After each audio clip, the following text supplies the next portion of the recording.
President-elect Trump spoke with reporters Monday in the lobby of Trump Tower, but declined to answer questions about last week's intelligence report on Russian meddling in the election. Mr. Trump renewed his claim this weekend that the investigation was politically motivated. Here's what Republican Senator Lindsey Graham said about that. I think he's worried about it undermining his legitimacy. You think it's totally about it's personal? I really, because he said it's time to move on. Remember when he was asked about, I think maybe on New Year's Eve, let's just get on with our lives. You can't go on with your life as a democracy when a foreign entity is trying to compromise the election process. So, Mr. President-elect, it is very important that you show leadership here. Let me say this. If after having been briefed by our intelligence leaders, Donald Trump is still unsure as to what the Russians did, that would be incredibly unnerving to me because the evidence is overwhelming. All I'm asking him is to acknowledge that Russia interfered and push back. And it could be Iran next time. It could be China. It was Democrats today. It could be Republicans in the next election.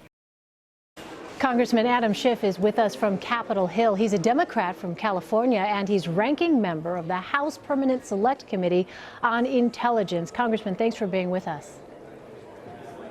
It's my pleasure. Let me start by asking you, Mr. Trump's incoming chief of staff, Reince Priebus, said he believes Mr. Trump accepts the findings of the intelligence community. Are you satisfied with that? No, I'm not. The president-elect is not the least bit shy about expressing his views on Twitter or elsewhere. If the president really does accept the conclusions that the intelligence community has reached, he ought to say so, and he ought to say so in very plain terms, because we need to be able to work with him to fashion a response. And thus far, it's been a lot of deflection and denial, but not much acceptance of the reality.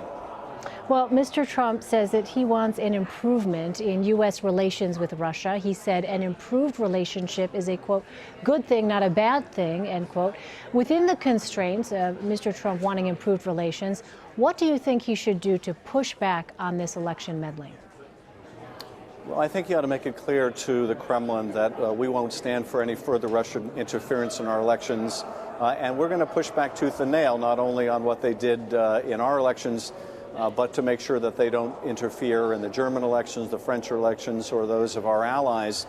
And that we're going to also insist that they abide by the Minsk Accords in Ukraine, that they pull their people out of Ukraine and stop trying to destabilize the government there. And we're willing to work with them on counterterrorism in Syria and elsewhere, but that is not the same thing as bombing civilians.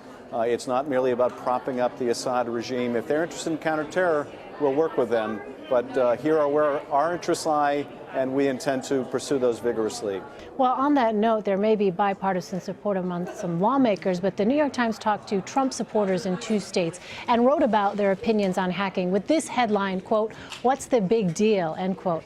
What's your message to those who think that this doesn't really matter? Well, and this was, a challenge that I think Democrats have to be circumspect, and that is, in the election, the Republicans made full use of these hacked emails, and I think that was something they're going to have to accept a lot of blame and responsibility for.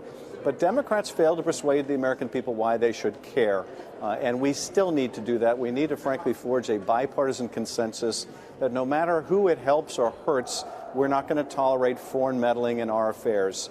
We want to decide our elections for ourselves, and we want our allies to be able to do the same for themselves without the propagation of fake news by a foreign power or the dumping and hacking of embarrassing material. So this is a real challenge to democracy.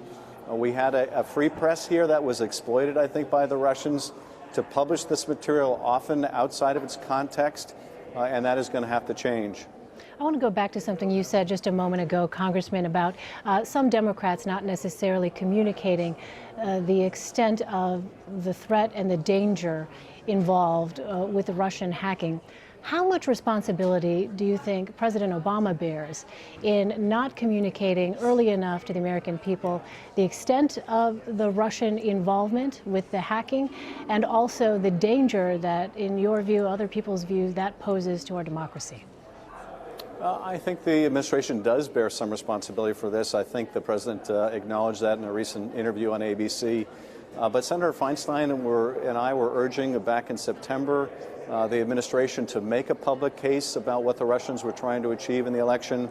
We took the extraordinary step in advance of the intelligence community doing so about making public attribution, and I think it did come late. I also think the sanctions that were announced only after the election were something that should have been discussed with our European allies and implemented some time ago. I think that would have impressed upon the American people the seriousness of what was going on.